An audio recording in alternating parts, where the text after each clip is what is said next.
Friends, surprisingly Odisha public service commission रो civil service prelim रो result आसी जाइची।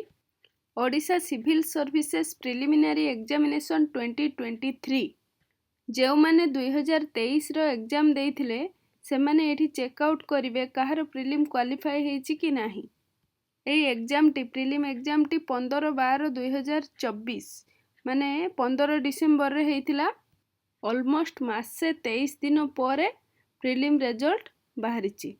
तो जो माने क्वालिफाई हेले प्रिलिम रे से मानकु कौन करिया को पड़िबो, मेन रिटिन एग्जामिनेशन 2023 लिखिवा को पड़िबो, जोटा कि पर नोटिफिकेशन रे ओपीएससी डिक्लेयर करिवो कौन कौन इंस्ट्रक्शन अछि, कौन कौन डिटेल प्रोग्राम अछि।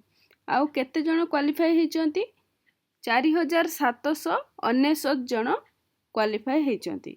सेथिरु 1573 जण ओमेन अछंती माने महिला। तो जो माने क्वालिफाई करचंती congratulation to all of you. निज निजर रिजल्ट चेक करो, रोल नंबर लिस्ट रे अछि कि नाही।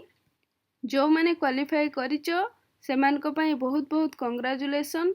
आउ जो माने क्वालिफाई करि पारिनो सेमानको पई भी आहुरी गाइडेंस मिलिबो केमिति प्रिलिम एग्जाम रे क्वालिफाई करि हबो।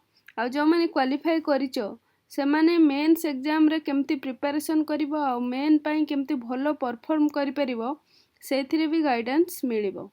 तो आरो पर पेज रे सब रोल नंबर सीरियल वाइज दिया हेची।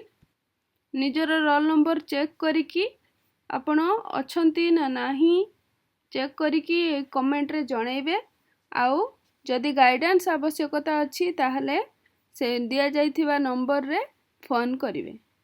आउ थरे congratulation to all of you. आउ समस्ते भलो प्रिपेयर करो एंड ओपीएससी एग्जाम को क्रैक करिकी देखै दियो।